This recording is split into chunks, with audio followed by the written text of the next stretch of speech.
Dabhoi APMC ચૂંટણીને લઈને રાજકીય હલચલ વધતી જાય છે. ચૂંટણી પહેલા જ કોંગ્રેસની મોટો ફટકો લાગ્યો છે. એપીએમસીના ચેરમેન દિલીપભાઈ પટેલ સહિત કોંગ્રેસના કુલ 6 હોદ્દેદારોએ ભાજપનો ખેસ ધારણ કર્યો છે. છેલ્લા 40 વર્ષથી કોંગ્રેસ પ્રેરિત તરીકે કાર્યરત રહેલા દિલીપ પટેલનું ભાજપમાં જોડાવું રાજકીય રીતે નોંધપાત્ર માનવામાં આવી રહ્યું છે. આ તમામ આગેવાનોની ડભોઈના ધારાસભ્ય શૈલેષભાઈ મહેતાના હસ્તે ભાજપમાં પ્રવેશ અપાયો હતો. ભાજપે તરત જ આ નવા જોડાવનારાઓને મેન્ડેટ પણ આપ્યા છે.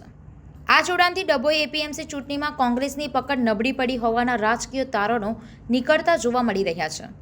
ખેતીવાડી ઉત્પન્ન બજાર સમિતિ ડભોઈને આગામી ચૂંટણી માટેના આજે ઉમેદવારી પત્ર ભરવાનો છેલ્લો દિવસ હોય.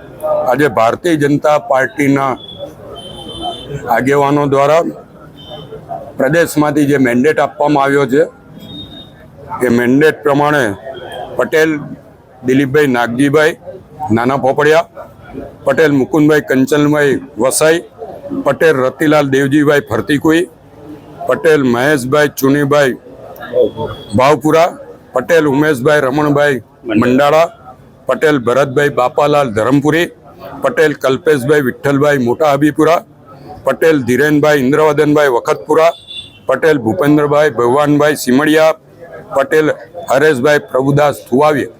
આ 10 ખેતીવાડી ખેડૂત વિભાગના ફોર્મ ભરવામાં આવ્યા છે.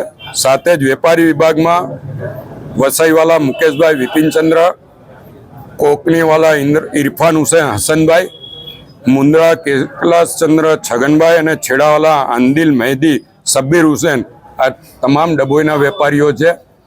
એમના ફોર્મ ભરવામાં આવ્યા છે. અને સહકારી ખરીદ વેચાણ મંડળી મત વિભાગમાં પટેલ પ્રવીણભાઈ બેચરભાઈ ટીમ્બી અને ચૌહાણ ઠાકોરભાઈ બાબરભાઈ દંગીવાળા, આમ કરીને 16 ઉમેદવારોના ફોર્મ આજે અહીંયા ભરવામાં આવ્યા છે. અમને એવી ખાતરી છે કે આ વખતનું બોર્ડ એ ભારતીય જનતા પાર્ટીનું એપીએમસીમાં બોર્ડ બનવા જઈ રહ્યું છે.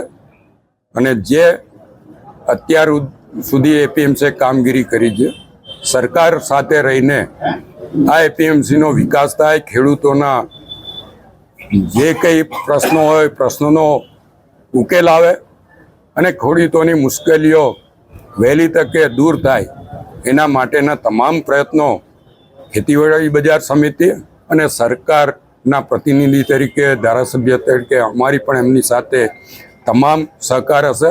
સાથે સરકારમાંથી જે કંઈ ગ્રાન્ટો ફાળવવાની હશે કે સરકારમાંથી જે કંઈ મંજૂરીઓ લાવવાની હશે એ તમામ મંજૂરીઓ લાવીને એપીએમસી ધમધમતું થાય એવા પ્રયત્નો અમારા તરફથી કરવામાં આવશે.